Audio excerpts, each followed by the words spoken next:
Hey everybody, before starting this week's episode, we wanted to stop and talk a little bit about the sponsor of our episodes, and that is Expedition Roasters, the artisanal roasters of pop culture inspired coffees. You know, in these stressful times where we can't go to the parks and experience all of our favorite things and get those wonderful smells, it's nice to have a bit of that with us here at home, and you can definitely have that with Expedition Roasters. Yeah, and there's a myriad of flavors that you could choose from depending on kind of what you want to reminisce about in a certain way.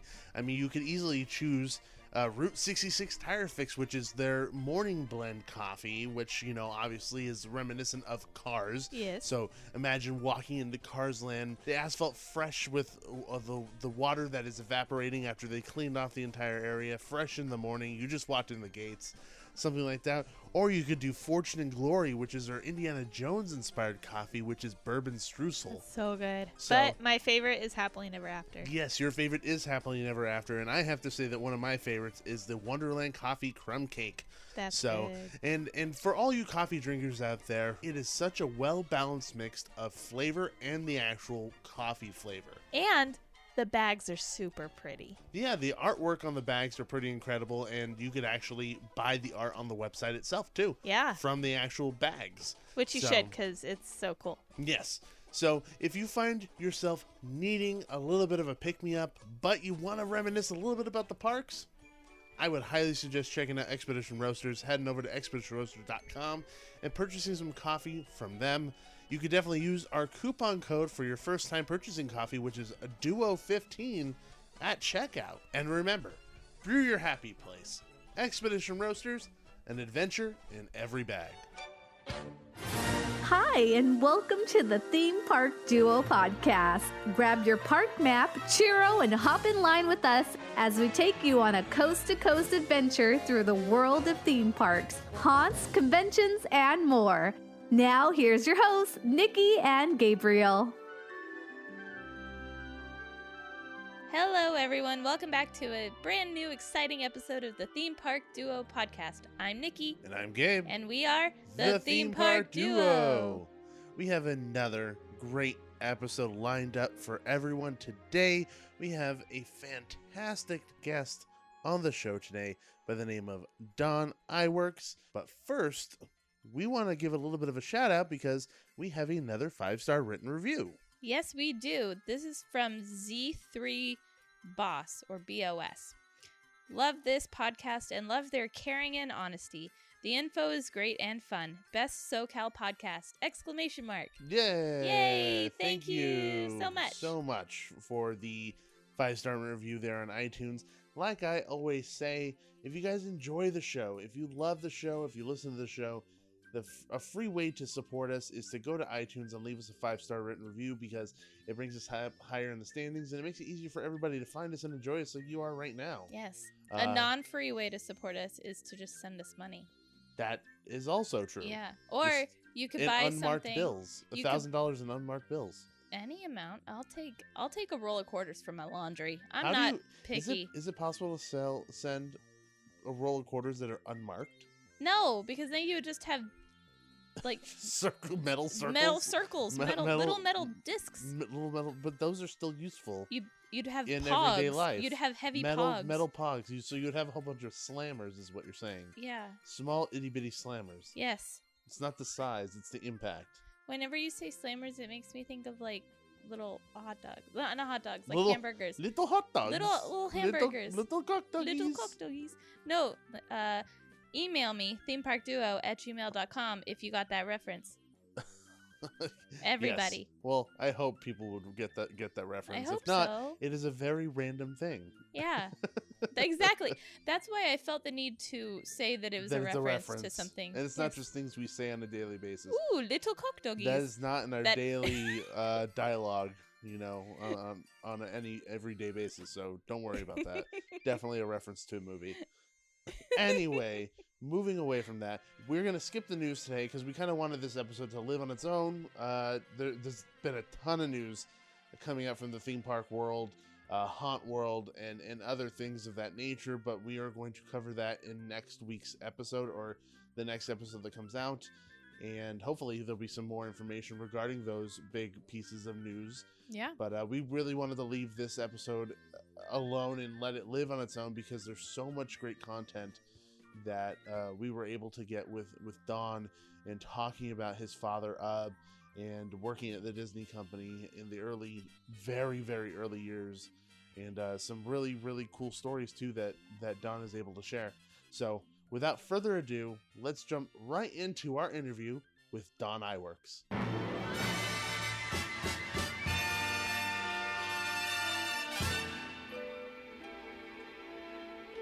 Gabe and Nikki here with a very special guest on the show today.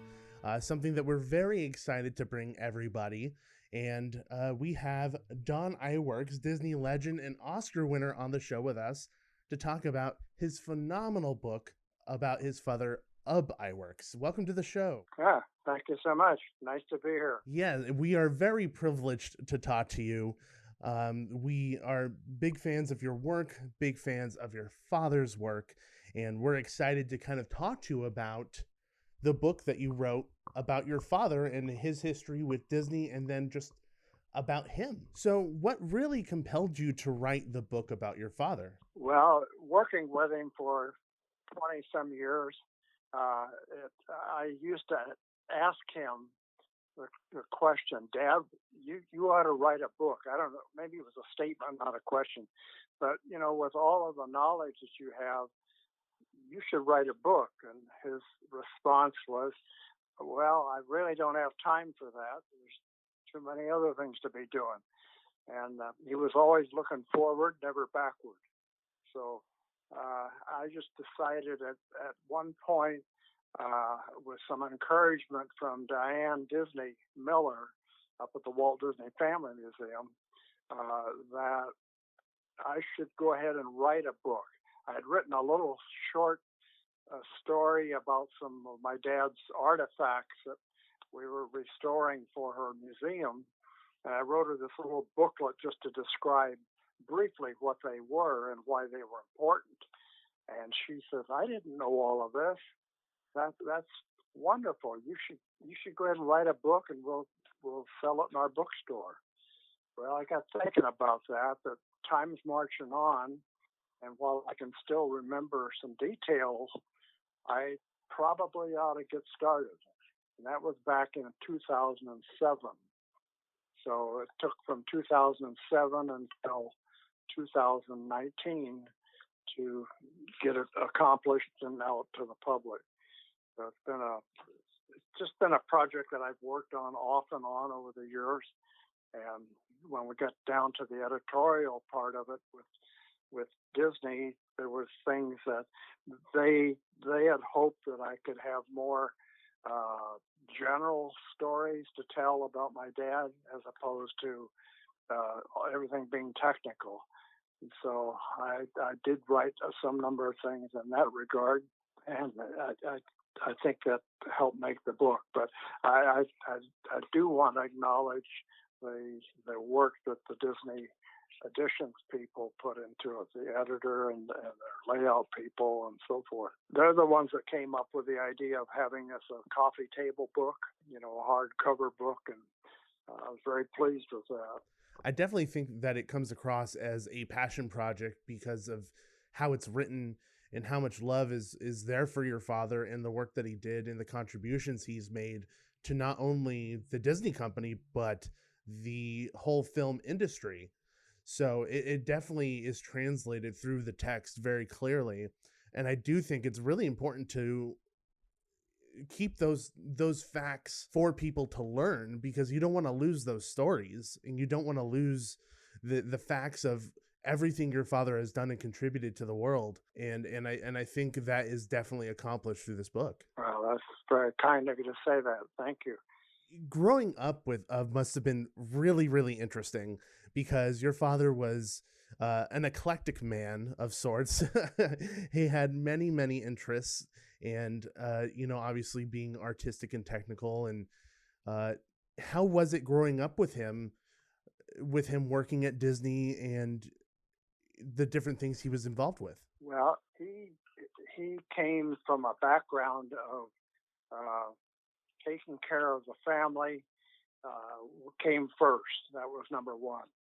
And he did not want to, nor did he ever invite me to, well, I shouldn't say ever, but almost never would invite me as a child or a youngster to come to the studio with him, even if he went on a Saturday, because when he got there, he had work to do, and he didn't want to have to entertain me. And so his work, he was very serious about his work. And when he would come home at night, he would rarely deal with the problems of the day.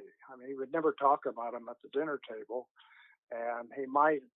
I can think of a couple of instances where after dinner, he'd go out to his shop where he had metalworking equipment to make parts for an optical printer that he had conceived and was being built at the studio. And he was so anxious to get it done and be able to get it into work that he would actually bring home sketches and drawings and make parts himself for his printer. And that printer became a real staple at Disney for many, many years. It's currently on display. Actually, it was called Printer Number 2, and it's an aerial image optical printer that was very novel in those days, and that Walt would resist patenting it because it was a whole different way of combining foregrounds and backgrounds together. But he was against taking out patents because he was going to tell the world how he did it, and he wasn't about to do that. So it was kept pretty quiet and tucked away, so to speak. But it used on almost all the films up into the 80s. Mm-hmm. Now, I actually purchased that printer when I left the studio. I asked management, because it wasn't being used much, could I buy that? And they said, well, yeah. So they made an offer, so I did. And anyway, I took it away to my own business, thought I could use it there, but it turned out I never did. But the time came when I had the opportunity to donate it to Diane Disney Miller for her museum and tell her the whole story of how important that printer was. So it's on permanent display at the Walt Disney Family Museum right now. And Dick Van Dyke talks about it on video, talks about what it could do. It was kind of tied in with Mary Poppins and, combination work of cartoons and live action. That's amazing. You saved a piece of history. Yeah, it is a piece of history. And had I not purchased it, it would have ended up in the junk pile, I'm sure. Yeah. New management came in. They things like technical things like that were not important to them. So they went through the camera department and said, well, we're probably not going to be using film anymore. They turned those all into video bays where the cameras were, and all the cameras came down, including the multiplane cameras, which were also very historically significant. Yeah. And myself and several people from the Disney Studio Machine Shop, we were able to refurbish and put one of those back together and install that at the Family Museum in San Francisco. So it's there on permanent display. And it just feels good to know that we've saved some history. And that's why it's so important to keep these stories and keep these artifacts, because you never know what's going to happen. You never know the type of people that are going to come through and decide, hey, this isn't important anymore, when there is such a gigantic piece of importance when it comes to those pieces of technology that your father worked on. Yeah. Well, one of my friends who was volunteered as a proofreader before I tied up with the publisher with Disney. As he's reading through all of this, and he just barely knew my dad, but his viewpoint was this ought to be required reading for every film student. It really should. Well, only because of the historical significance and how film was used back in that period of time, and his many solutions to kind of perplexing problems that would arise in the film technology. Yeah, and for me, I'm an editor. That's what I do for a living. So obviously when I got to the portion where he fixed the syncing issues with editors on the Mickey Mouse Club and dealing with 3 different cameras, I was enthralled because I love learning the details behind what I do. Because a lot of people can go in and just do things, but understanding why the things that we do are in place gives so much more weight and meaning to it on an everyday basis. Yeah, well, and that was a problem he was presented, because television in those days, they were using multiple cameras, and they could easily cut from one camera to another. But when you're shooting with 2 or 3 film cameras, and it's a daily show, and you've got to cut 5 shows a week, what do we do? How are we going to solve this problem? And, yeah. He came up with this particular editing machine that could run forward and backward at high speed, and tied 3 of them together. That was for, if I remember reading it correctly, that was for the Mickey Mouse Clubhouse, right? Mickey Mouse Club, not Mickey Mouse Club. Mickey Mouse Clubhouse is the kids show we watch with Aaron. Sorry, I have a 2-year-old. Yeah, the Mickey Mouse Club. Yeah, they call it the Mickey Mouse Club. Yeah. Do you feel like Ub's real want to progress and looking forward all the time really made him think about everything in a different manner, in a different light? Because it seems like he's always kind of going after another thing, almost like checking off a list of things that he wants to fix and do. Well, yeah, he loved solving problems, and it seemed like there was either he could solve a problem that he knew existed, and he didn't have to be told by Walt or anybody else that it existed, but he just got to find a way to solve that problem because he's aware that it was a problem. Other times, Walt would ask him if he could, if a certain thing could be done. That original Circorama camera of shooting 360 degrees was a good case, because that was in the early days of CinemaScope, and the studio was making some cartoons in CinemaScope. And one day after dailies, which I outlined in the book, is Walt asked him if it would be possible to do a full 360 degrees movie, because if we could, we could find a sponsor and build a theater down Disneyland. That was just when Disneyland was getting started. And of course his answer was, well, yeah, we probably could. And Walt's answer was, why don't you just look into it? Let me know. Well, in a few days, he's back there and says, yeah, we figured out a way we could do it. He outlined it to Walt how we could do it. He says, okay, great, let's go. So in very short order, a camera was designed and built in our machine shop, and we were out shooting a film. There wasn't much time left, so they had to pick a kind of a travel log that would be fairly close to home, and they called it a tour of the West. And the camera traveled around various places in the western part of the country, Las Vegas and Monument Valley and Grand Canyon and places like that, Los Angeles, San Francisco. And it was a really popular show, one of the most popular ones at Disneyland when it opened. And that all just came out of a hallway conversation.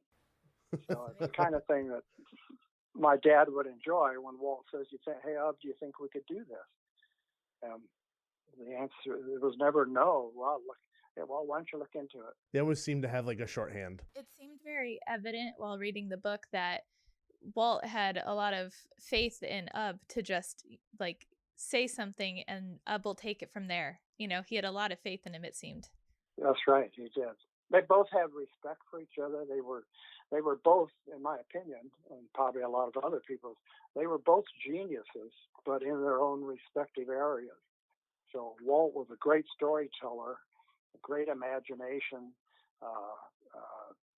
my dad was more of a quiet person and just enjoyed working out technical details.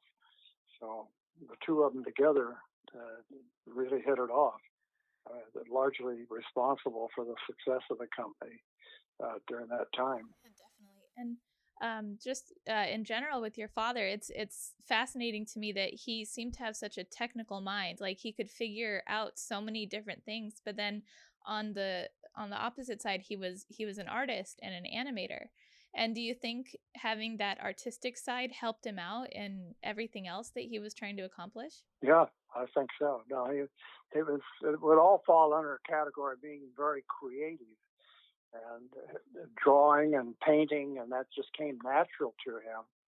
And his mechanical, and even in the later years, getting into electronics was of great interest to him.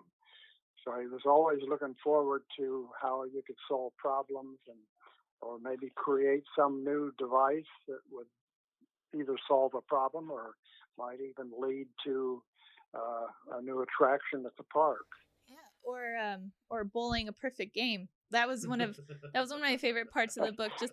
Just that little bit about once he bowled a perfect game, he put the ball away. He was done. I'm good. That's one of my favorite stories about him, because he figured, well, once I've done that, well, what's there left to do? I got so many other things I want to do. I don't want to go down and bowl a 250 game or a 280 game. I already bowled a 300 game. In fact, it was his game just before the 300 game, he ended up with a strike. And then he went into the next game and he bowled the full 300 games. So he had really 13 strikes in a row. That's fantastic. So, yeah, and then the ball went in the closet, and they said, "Nah, get on with other things." On to the next thing. On to the next thing. That's it seems like the story of Ub's life is, I did this, now where's the next thing that I need to do? Yeah. Which is a cool way to kind of think about the world and accomplish things. And speaking of that, I know that you said, him and Walt were really the reason for the success of the Walt Disney Company in the early days of animation and even the Mickey Mouse cartoons. And you could even argue to the point that there wouldn't be a Mickey Mouse without Ub. Yeah. Walt and him really seem to have a very interesting relationship together, kind of both coming from a different place, starting off really early together, separating, then coming back. Did he ever talk about his relationship with Walt and how they operated together? No, it seemed like, except for going out and working in a shop, when he'd get home, we'd never talk about Walt or any of that. And after he had left the studio in the early 30s and then came back, he and Walt weren't socially, didn't get together socially like they did before. But things had changed so much, and Walt's circle of friends got so much bigger, and they just separated as far as that's concerned. But as far as work was concerned, it was 100% during the day, and when he'd get home, we wouldn't hear anything about it. And I know he could hardly wait to get back the next day, because I think not only was it his work, but it was like a hobby to him, because he enjoyed every bit of it. Yeah. And I can share a little bit of that, because in my time at the studio, I felt the same way, that working there was like a hobby. Because there was always so many interesting things to do that you'd want to get back the next hardly wait to get back the next day. Yeah. And like we had mentioned, he was really involved in those early processes for their Mickey Mouse cartoons. And although he didn't talk about work that often, did he ever bring anything home from that? Did he ever bring, cells home or anything like that? No. And even from his own studio, he didn't really save much of anything.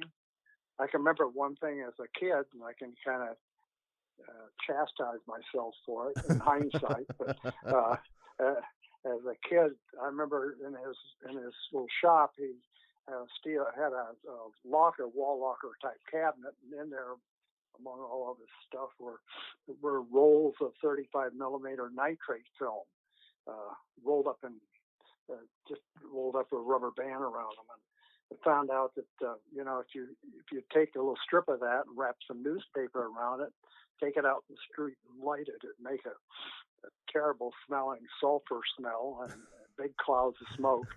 And my buddies and I used to think that was really great fun. So here I am burning up some of his little rolls of film from the studio that today could be worth some money. Oh, no. It was worth it at the time, but in hindsight, maybe not. Yeah, that's hindsight. But I don't know that he ever found. I don't think he ever found out or ever cared much about it, one way or the other. Well, I guess that's one good thing. Yeah. Yeah. You know, clearly your father has made such an impact on the world, but at what age did you realize the impacts he actually truly made? I didn't really. He never attached any importance to it. Yeah. He wasn't one that would pat himself on the back about anything, because as far as he's concerned, he's solving a problem, and that was his joy, was finding solutions to problems. But he didn't walk around telling everybody about how great he was or how he solved the problem. To those around who could see the solution that he brought forth, they already knew it, so you didn't have to tell them. So for him, it was just work. Yeah, he just was always just looking forward to something new, and was never showed that. Well, how would I say it? Never self-importance, I guess, is a word. He never felt that way at all. So he was just a humble man. Yeah, very humble man. That was another great attribute about him. So at home we didn't hear much, if anything, about the studio. Sometimes people would say to him, doesn't it upset you that Walt gets all the credit for Mickey Mouse? And his answer was simply, not what you design or draw or build, it's what you do with it. And Walt did something with it. True. So he deserves the credit. And that was the end of that story. I mean, the fact that he drew it, and if Walt hadn't done anything with it, nobody would know about it. So just that one statement speaks so much volume about the type of man Ub was.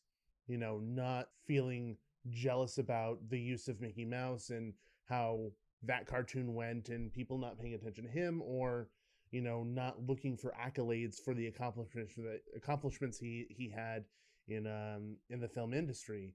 It really speaks so much to the type of man that he was. And even in the book, reading those moments and reading those stories and reading about the numerous things that he helped create or just even touch, it's very clear that he was just, like you said so many times, was just interested in what the next thing was. What is the next thing I could touch? What is the next thing I can do? Because, I don't feel like a lot of people know. I feel like a lot of people understand the majority of like Ub's importance in the building of Mickey Mouse, but I don't think a lot of people can sit down and say, oh yeah, Ub worked on scratch removal with liquid immersion or synchronized editing. He worked at WED, creating the flickering lights for the Cinderella walkthrough in the castle, to Circle-Rama, to the multiplane camera. Like, the list just goes on. And I feel like when people read this book, there's going to be this brand new appreciation for what we have today. Thank you. Well, that was my goal, is to get his accomplishments out there, so he could get his due accolades, I guess you'd say. Yeah. Even if he were here today, I think he'd be embarrassed he'd probably be embarrassed that I wrote the book. But I just had to stay on it, and once I got a contract with Disney, then I had to stay on, or I wanted to get this thing to the public. Well, I'm glad that you did, because I love the book. I'm glad you did. Thank you. I'm glad you did. Eventually, you started to work with your dad. you went to the shop with him and started to learn the tricks of the trade. How was it working with your father, and did he teach you the ins and outs of everything, or how was that process for you?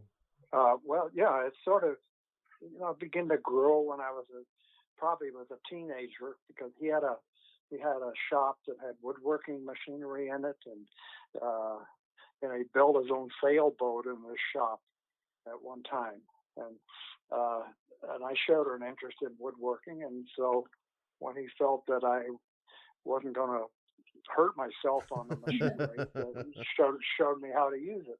It's power machinery, and the same with his metalworking equipment. And I did like metalworking work first as a hobby, and then he continued to show me how to use measuring tools and how to grind cutters and all that. So he would help me a lot at home in his shop, and that carried forward to he got me a job with a man who worked for him in the 1930s as a machinist in his company, building camera equipment. Lee Richardson was his name. At any rate, he got me a job working for him, and it was real fun to have mentors like that. Did you work on any specific projects with your dad once you guys started working together? I actually did.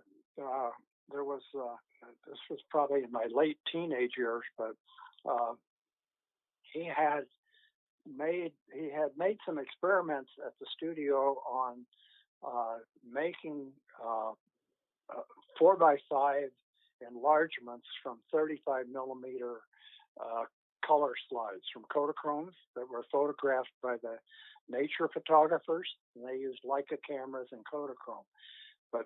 But to make a reproduction of that suitable for book publication was a challenge, and the methods that were being used then were less than satisfactory. And that was just another thing that he recognized. He used a technology that was similar to what he used on his optical printer. And so he did a few experiments, but then they wanted to build a printer that would copy slides to 4x5 and back again, and they had to be what they call masked. And he says if you want to do that, you could go ahead and build a printer, and maybe we'll get to work, because they're so busy there. You could build a printer and you could do that work for them as a subcontractor. Well, it worked out. I built the printer, and I did a little of that work, but we ended up putting the printer at the studio and using it there. And I think we got into a bit of a labor dispute or some such thing that prevented me from doing the work, or else I just didn't have the time. But he showed me how and why we should build this printer the way we did. And I went ahead and by that time I was fairly proficient at metalworking, so I could make all the parts and put it together, and it worked fine. And at one point, I said, well, maybe the studio would be interested in buying the printer, because I'm not using it, and I spent all my time, and now it's over there. Where's my reward, so to speak? But anyway, he worked out a way to work out a fair price that the studio paid. Mm-hmm. So they continue to use it, and I have a chapter on that slide duplication. Effort in the book. And I know that you guys really worked on the more technical things when it comes to cameras and stuff that really went into the film industry. But did anything from Disneyland ever come into your guys' shop that you guys ended up touching? Or more so, were there things that you were excited about because, they were going into a theme park where, so many people get to enjoy it on a daily basis? His viewpoint was that he only reported to Walt, number one. And if he could recognize there was some area that he could help solve a problem, technical problem, he'd just jump in and do it. He didn't have to ask anybody, he'd just do it. And that was kind of the case back with, well, it started off with the 360-degree camera because that was the theater was going to be at the park, and it was his design that we did that. And then even then, as time went on, we got a contract with a Fiat motor company in Italy to make a film over there for them. And he didn't want to use the same camera, and he realized that there was a problem with the existing rig.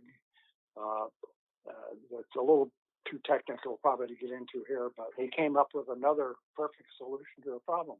He came into my office one morning and says, "Let me have pad and paper. I want to draw something for you." So he drew a schematic of an optical layout that would allow the cameras to not overshoot each other, or undershoot each other, I should say. And that too is described in the book. But he said, there is probably maybe once in a lifetime that you can come up with the one and only perfect solution to a problem. And that's what he said. Let me draw this out for you, which he did. And I could see right away what he was talking about. And they were able to patent that idea. We built a brand new camera to do the Fiat show. And then by the time I finished with that one, we got another project to do for the Swiss Railway. And he thought, that I don't think we ought to be using 16 millimeter anymore, because we have to blow it up to 35 anyway for projection in the theater. So we'd probably be a lot better off if we converted the cameras to 35 millimeter. So that happens. We built brand new cameras to go on the same rig, and shot it from that on in 35 millimeter, which improved the quality enormously. So for him, the excitement wasn't about the big picture of like, oh, this is going in this ride, or this will be used for this. It was more about the excitement of just solving the problem. Right. That's right. Yeah. No, he could see a problem and he could see a solution. So it just explained to Walt what he wanted to do, and Walt said, yeah, for sure, go for it. And so that was the evolution of the circle. It became so much better, Circorama. The name was changed to Circle Vision. Circle Vision 360. Can't help but feel so good about my dad that hallway conversation provided entertainment for literally for millions of people around the world. And that seems to be a lot of the story is Walt and Ub's conversations and in problem solving or whatever Ub wanted to work on really were very short, brief conversations, and being able to convey exactly what the problem is, exactly how he's going to fix it. And Walt was just entrusted Ub to do so. That speaks a lot about the relationship too. So, well, one of his probably, I would say important might not be the right word, because they were all important, but he always knew that from the 1964 and 65 World Fair that Walt wanted to build a Hall of Presidents exhibit with all of the presidents as animatronic figures. And they couldn't get a sponsor for the World Fair in 64 except for a state of New Orleans or state of Illinois. And they could just have the Abraham Lincoln figure only, not all the others. Well, as time went on and Walt Disney World came on the horizon, and this was after Walt's death, and they started thinking about a Hall of Presidents again because they could build a new theater. Asked how could we project an image that would be for a pre-show, but it would be 200 feet wide. I think 200 feet wide, that is enormous. Well, he thought about the Circle Vision system and thought, well, we could split it up into 5 screens, and we could do it that way. But then the next problem was, well, how could we photograph that? And his first idea was, well, we could set up a camera on a lathe bed, and because we couldn't afford live action photography, it had to be paintings and trucking in and out on paintings. And at any rate, without getting into all that detail, he we started down a path, and then he came in one morning and said, "Stop, stop. That isn't going to work. We've got to do it another way." So he came up with a special camera that would photograph a piece of 35 millimeter film that was traveling horizontally, but had the entire image that would be in one image of this that would be projected to this 200 foot screen, and it had to be divisible by the number of perforations on a film. So it used what was called a VistaVision frame, but 5 long. And at any rate, we got the camera built, and he designed a rig to go on the stage to hold it. And then, unfortunately, well, we got into production, and everything was rolling along. And then he had a second heart attack, and which he didn't survive. And the rest of us had to finish it up and install it in 1971 in Walt Disney World in the Hall of Presidents. So, and it all worked. It's truly amazing that he could think through something like that.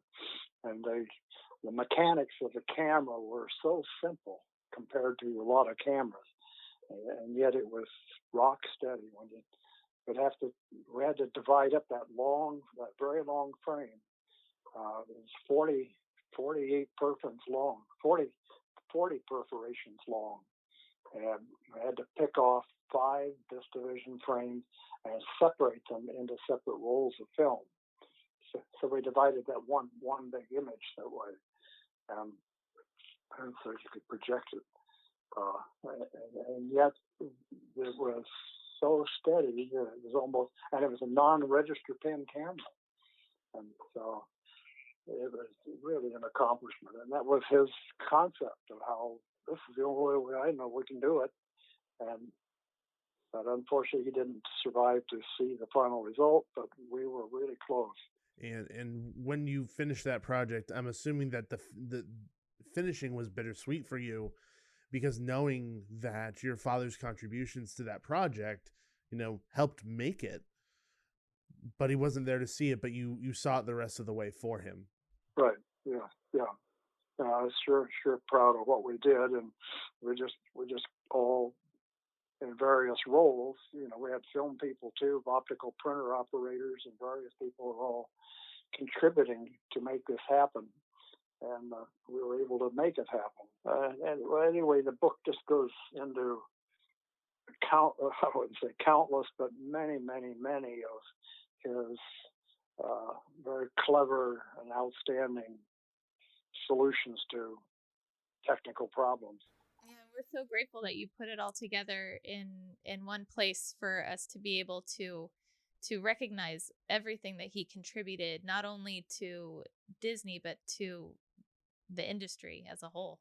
Yeah, I think if he had any proud moments, it probably was when he got an Oscar for his sodium traveling map process, along with 2 others, because he's being recognized by his peers as something that is that worthwhile. He would never boast about it, but I got to feel he's had to feel pretty good inside about getting an award like that. And he got several other awards too from SMPTE, Society of Motion Picture Television Engineers. Again, those are all awards that are coming from peers. So yeah, that's definitely got to feel good to be recognized by peers and the people that you work with in your accomplishments that not only are just your everyday working things, but that affects so many people. Like you said, he doesn't boast about it. He doesn't boast that he won awards or an Academy Award, but I guarantee you he was gleeful on the inside when he got the Oscar and every other award he got, because he definitely deserved it. Yeah, I would agree with that. I think that was his final reward. But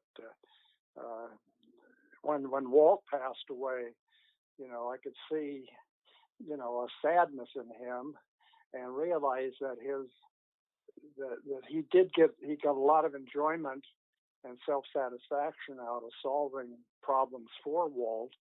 And now that Walt's gone, he could only get self-satisfaction that he solved a problem. In a sense, he wasn't solving it for any person anymore. It was just solving it for the company. You also won an Oscar, correct? Yeah. Well, I don't say I was won it. Gordon E. Sawyer Award, and it's presented to a person that contributes, I guess, over a lifetime. It's kind of like a lifetime achievement thing. And I got a phone call one night after dinner from the president of the Academy and telling me that I had this Gordon Sawyer Award was going to be presented to me. I was nominated for it. I said, yeah, right.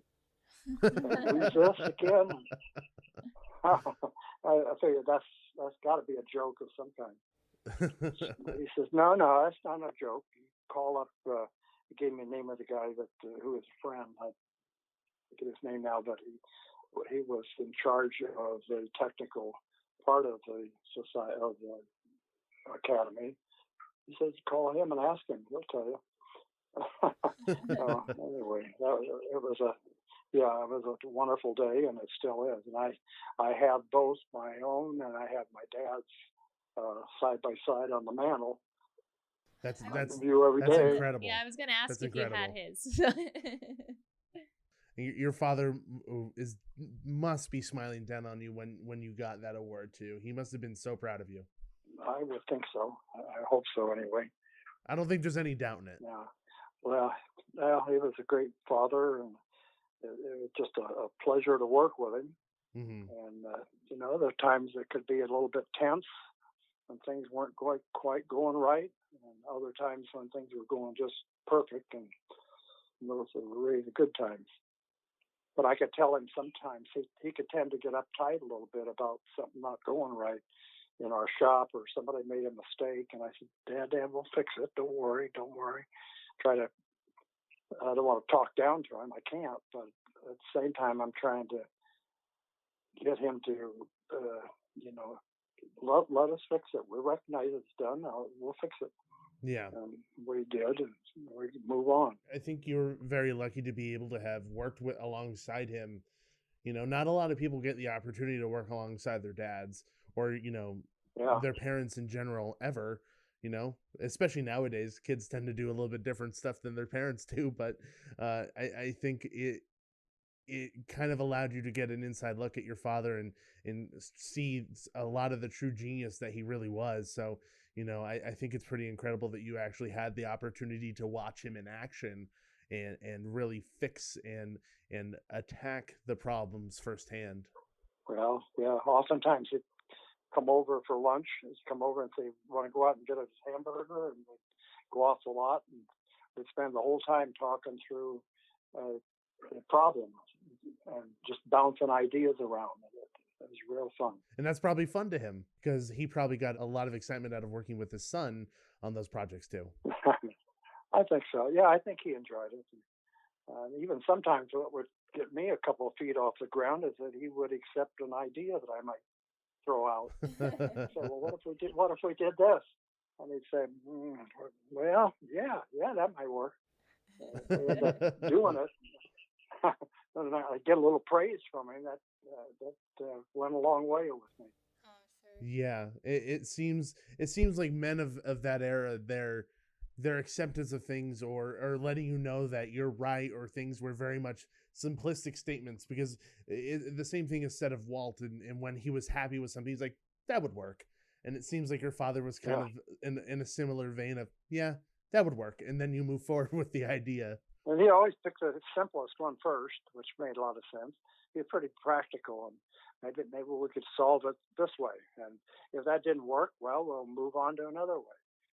We could try it this way. Or even before that, he would evaluate it. Well, do we really have a problem? Before we try to solve a problem, maybe there is no problem.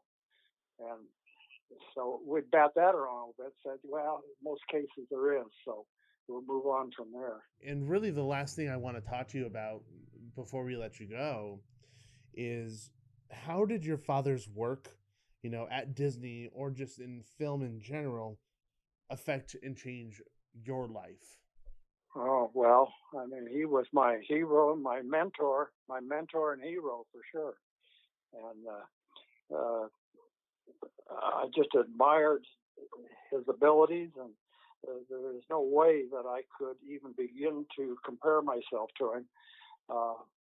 He just was a genius, and so much of what we did at the studio and the things that we built in our shop were a result of him.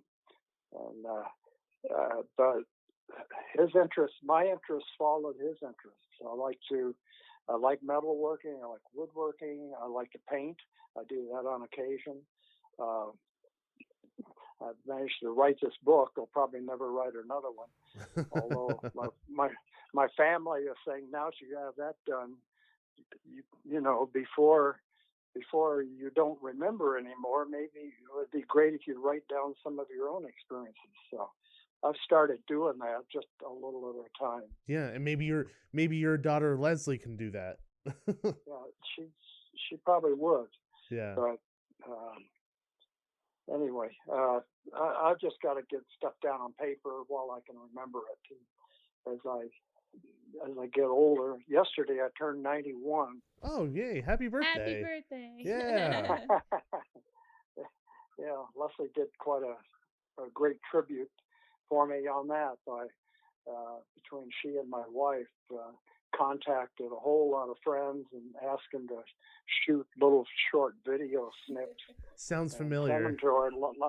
Leslie put them all together, and that was yesterday's treat, was to run the video last about 45 minutes. And 45-minute Wow. video. Wishing me a happy birthday. You're probably sitting there like, this is a movie. What's going on here? Yeah. A little side story. I did that for my grandma this year because of COVID-19, she couldn't have any friends visit or anything. And so I had, friends and family send videos to me, and we put them all together. Yeah. And she got it, and she said that she got so much attention this birthday. She said, "Nikki, never do that again." Never tell that's people what I'll it's tell my Leslie too. Never do that again. Yeah. Well, on that note, we want to thank you so much for spending the time with us today to, talk about your work and your father's book, and also your amazing book that you wrote called The Ultimate Inventor, The Genius of Iwerks. We had a phenomenal time reading it, and we cannot suggest more for everyone to check this book out. Go out and buy it and have a read and learn about the true genius of your father. Well, thank you so much. I appreciate your interest in allowing me to talk a bit more about him. And I sure thank you for devoting an hour of your time to this. I do want to acknowledge, before we leave, Bob Rogers. Yes. For putting us in touch with each other. He's a great guy, and he's really got behind this book too. He always says, let's sell some books. Well, what I've been trying to put the bug in his ear, I said, Bob, you've got to write a book. Yes. Yeah. Tell you why. And I said, here's, I'll rattle off a few of your projects that I'm aware of. And you've got offices in Europe, and I'm not sure whether in Asia or not, but certainly in Europe. And I worked with him on the Vancouver Fair many years back, and Epcot as well. And he's just a really great guy. And I said, you got to write a book. And I told him how to do it. I said, get yourself a little mini recorder, or there's several ways you can do it, but just write this stuff down and then have somebody transcribe it for you. Well, maybe I'll get into his ear about it too, along with you, and maybe he'll actually do it. I was just going to ask, if you felt that had merit, maybe you could bug him too. I'll be happy to bug him about it. I'll be happy to do so. Yeah. But thank you again so much. And we can't speak any more praise about the book because we absolutely love it. And we'll make sure to, promote it and tell people to buy the book and everywhere they could find it. It's definitely going to be on our coffee table now. Oh, 100% on our coffee table. Yeah, it's probably its biggest seller is Amazon. We'll definitely share a link on social media so that people could easily find it and go out and buy it. Great. Well, thank you so much. Thank you again. I you. really appreciate you spending the time with us today. Thank you so much.